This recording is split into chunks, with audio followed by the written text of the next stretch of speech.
विद्यार्थियों, आप सभी का वेलकम है हमारे इस चैनल अरावली एजुकेशन।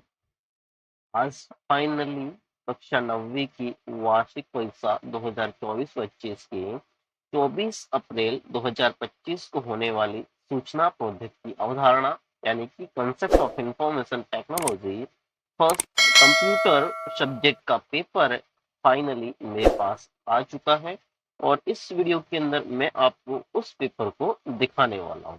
तो सारे प्यारे विद्यार्थी हमारे इस चैनल पर अरावली एजुकेशन पर पहली बार विजिट कर रहे हैं तो हमारे इस चैनल अरावली एजुकेशन को सब्सक्राइब करें, वीडियो को लाइक करें और नीचे एक प्यारा सा कमेंट जरूर करें, बिकॉज मैं आपके लिए आपका सूचना प्रौद्योगिकी अवधारणा फर्स्ट यानी कि कंसेप्ट ऑफ इंफॉर्मेशन टेक्नोलॉजी जो कंप्यूटर सब्जेक्ट का 24 अप्रैल को आपका पेपर होगा वो इस वीडियो के अंदर बताऊंगा। ये एकदम रियल पेपर है, 100% गारंटी के साथ में ये पेपर आपके एग्जाम के अंदर आएगा। अगर आप इसे अच्छे से तैयार करके जाते हैं तो मैं गारंटी लेता हूं कि आपके 100 में से 100 मार्क्स आएंगे। ओके, तो सारे प्यारे विद्यार्थी इस चैनल अरावली एजुकेशन को सब्सक्राइब करें, वीडियो को लाइक करें और नीचे प्यारा सा कमेंट जरूर करें। ओके,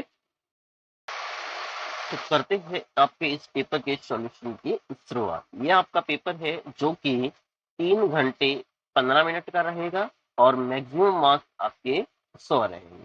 ठीक है, और यहाँ पे आपके कुछ जनरल इंस्ट्रक्शन है जो आपके लिए है और उसके बाद में यहाँ पे आपका जो फर्स्ट प्रश्न है वो मल्टीपल चॉइस क्वेश्चन से रिलेटेड है। देखते हैं आपका फर्स्ट प्रश्न। पहला प्रश्न है, एक निब्बल में कितने बिट होते हैं? तो एक निब्बल में ये कितने बिट होते हैं? ऑप्शन आपके पास में 4 है, 1, 4, 8 या 10। तो इसका राइट आंसर है वो है आपका ऑप्शन बी यानी कि 4 निब्बल।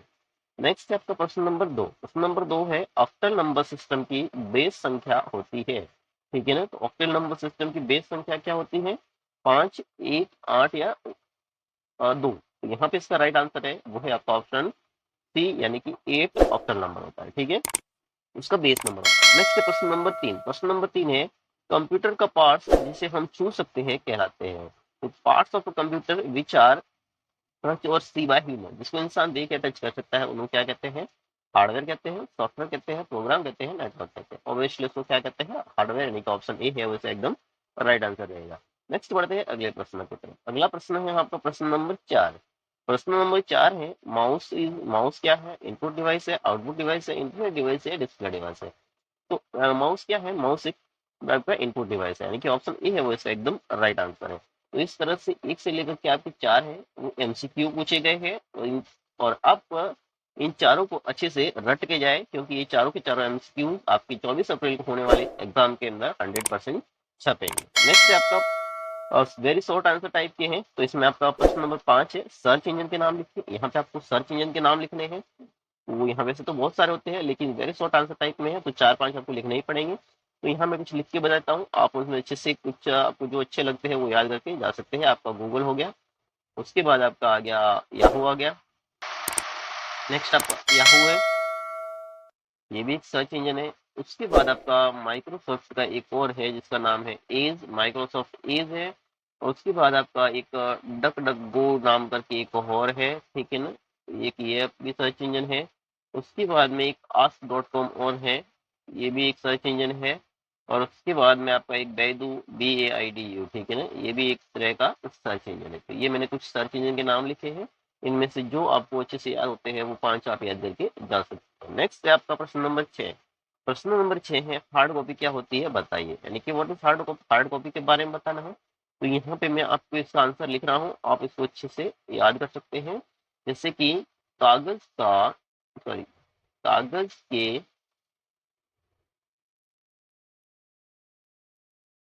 टुकड़े पर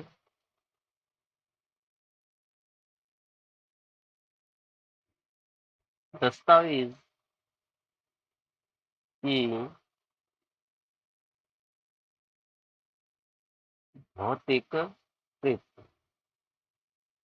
ठीक है ना, उसी को हम लोग हार्ड कॉपी कहते हैं। यानी कि कागज के टुकड़े पर दस्तावेज की भौतिक जो प्रति होती है उसी को हम क्या बोलते हैं?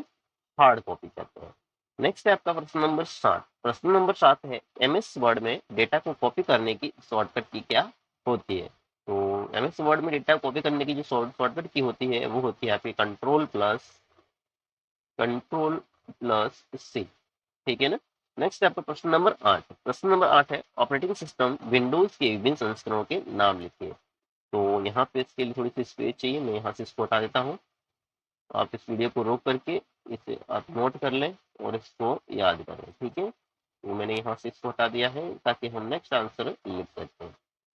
तो यहाँ पे आपका नेक्स्ट आंसर है 8 का, ठीक है ना, ये रहा। तो यहाँ पे विंडोज के जो जितने भी अभी तक वर्जन आए हैं उनके बारे में लिखना है।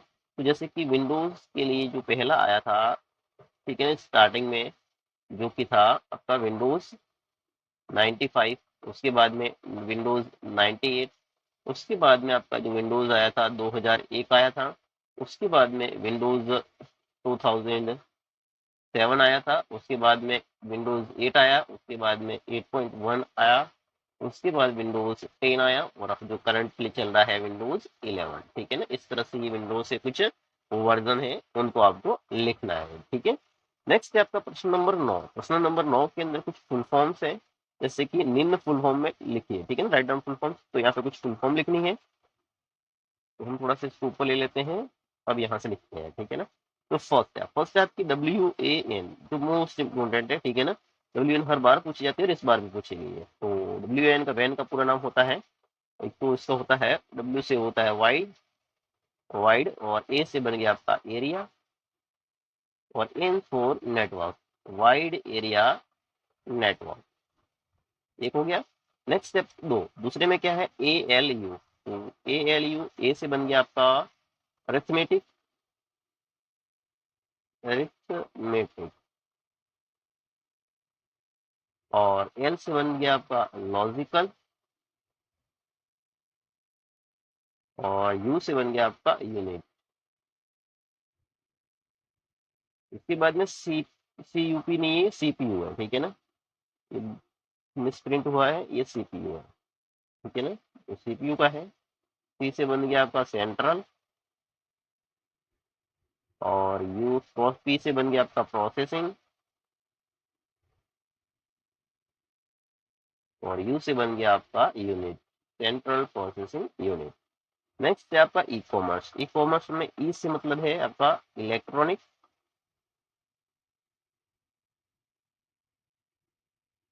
और कॉमर्स है कॉमर्स से, ठीक है ना, इलेक्ट्रॉनिक कॉमर्स।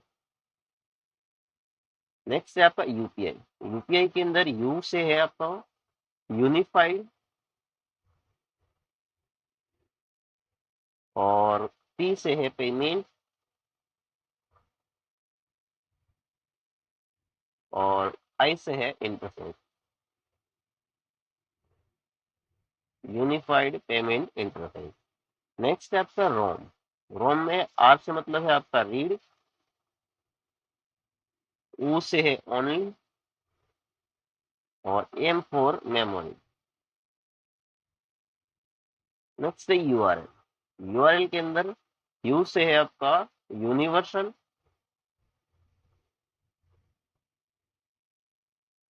और आर से है रिसोर्स,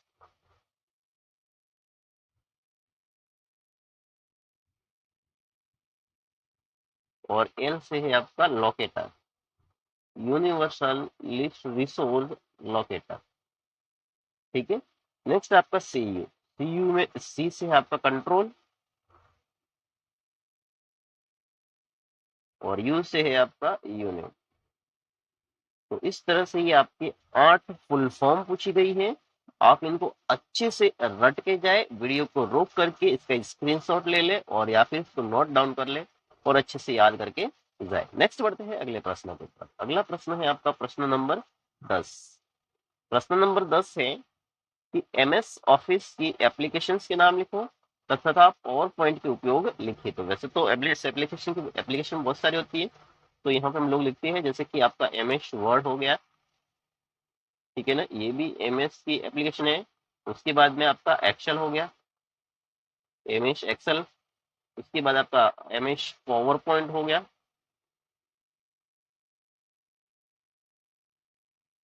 उसके बाद में एमएस एक्सेस हो गया। उसके बाद MS का आउटलुक हो गया। सॉरी, नहीं कहाँ से आ गई।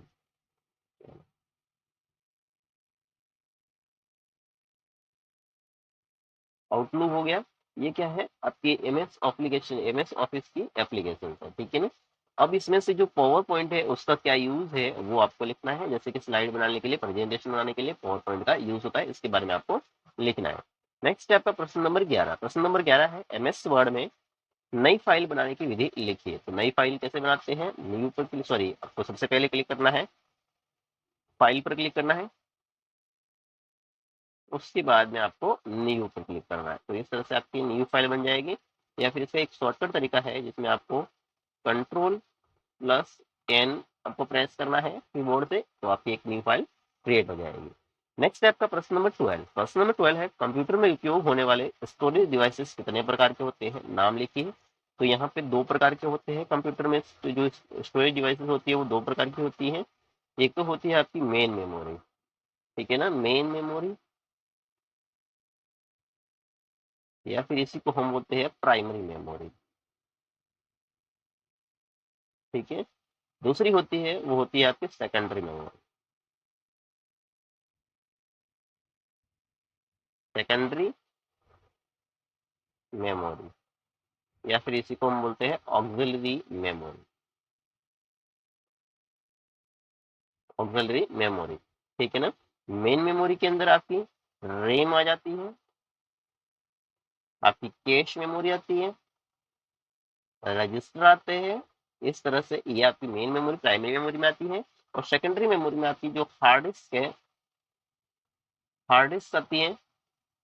उसके बाद में आपकी पेन ड्राइव है, USB पेन ड्राइव, वो आती है आपकी सेकेंडरी मेमोरी में। इस तरह से आपको इसके बारे में थोड़ा बहुत बताना है। नेक्स्ट है आपका प्रश्न नंबर 13। प्रश्न नंबर 13 है प्रमुख ब्राउजर के नाम लिखिए। तो यहाँ पे ब्राउजर के नाम लिखने हैं, अपने पास स्पेस नहीं है, आप वीडियो को रोक करके इसका स्क्रीनशॉट ले लें।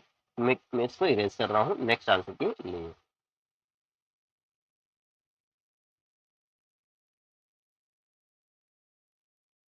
यहाँ से ये इसको हटा दिया है। अब आपका नेक्स्ट आंसर है 13, ठीक है ना। 13 में है आपका प्रमुख ब्राउजर के नाम। तो यहाँ पे कुछ ब्राउजर के नाम मैं लिख रहा हूँ। वैसे तो बहुत सारे हैं, लेकिन यहाँ कुछ सेलेक्टेड ब्राउजर है उनके नाम लिख रहा हूँ। जैसे कि मोस्टली यूज करते हैं, आप कौन सा यूज करते हैं, क्रोम ब्राउजर, ठीक है ना, ये भी एक तरह का ब्राउजर है, ठीक है। उसके बाद में आपका एक और ब्राउजर है, एप्पल जो आईफोन यूज करते हैं उनके पास में सफारी होता है एप्पल का, ठीक है ना, वो ब्राउजर है, ठीक है। उसके बाद आपका एक मोजिला फायरफॉक्स नाम करके है, मोजिला, और उसके बाद में फायरफॉक्स, फायर और इस नाम से है आपका। और एक है आपका माइक्रोसॉफ्ट का ही है, और एज नाम करके, ठीक है ना, माइक्रोसॉफ्ट एज नाम करके। उसके बाद में है ओपेरा मिनी भी है, ओपेरा मिनी, ये भी क्या है, ब्राउजर है। नेक्स्ट आपका है प्रश्न नंबर 4। प्रश्न नंबर 4 है संचार माध्यम कितने प्रकार के होते हैं, नाम लिखिए। तो संचार माध्यम कितने प्रकार के होते हैं, 4 टाइप के होते हैं। कौन कौन से, यहाँ पे मैं नाम लिख रहा हूँ। तो पहला तो होता है आपका प्रिंट मीडिया,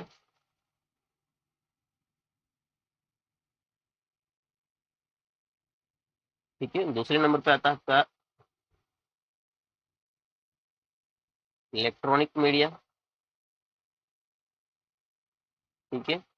3 नंबर पे आता है आपका, इसको बोलते हैं आप ट्रांजिट मीडिया। और 4 नंबर पे आपका आता है डिजिटल मीडिया।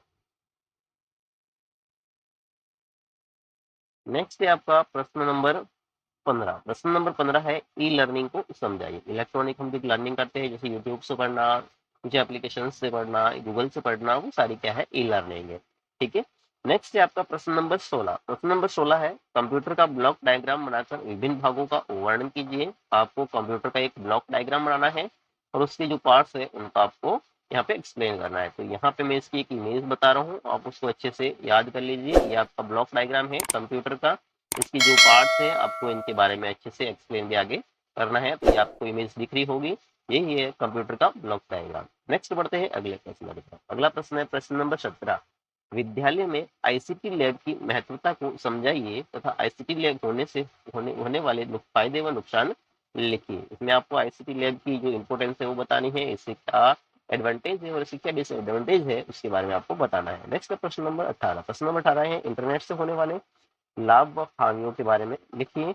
उसके बाद में आपका प्रश्न नंबर 19 जो कि लास्ट प्रश्न है इस पेपर का, और उसमें है निम्न प्रश्न टिप्पणी लिखिए। क्योंकि कोई तीन है, तीन पर आपको टिप्पणी करनी है, जैसे कि वैन wide area network, LN local area network, CPU आपका central processing unit, social media और हेक्साडेसिमल नंबर सिस्टम। ठीक है ना, तो हेक्साडेसिमल आपको मैं बता देता हूँ।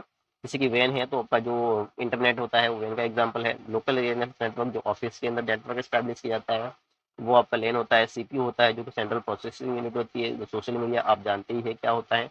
और हेक्साडेसिमल नंबर सिस्टम होता है जिसका बेस संख्या 16 होती है, जो न्यूमेरिक वैल्यू को रिप्रेजेंट करने के लिए यूज किया जाता है। न्यूमेरिक वैल्यू को, ठीक है ना, न्यूमेरिक वैल्यूज को रिप्रेजेंट करने के लिए हेक्साडेसिमल वैल्यू का यूज किया जाता है जिसका बेस संख्या होती है 16।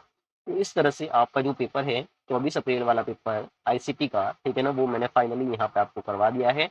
और पूरा पेपर मैंने यहाँ पे सॉल्व करवाया है, तो आप इसको अच्छे से तैयार करके जरूर आए ताकि आपके 100 में से 100 पूरे मार्क्स आए। तो थैंक्स फॉर वॉचिंग वीडियो, बने रहिए हमारे साथ नेक्स्ट वीडियो में। तब तक के लिए thank you so much, have a nice day.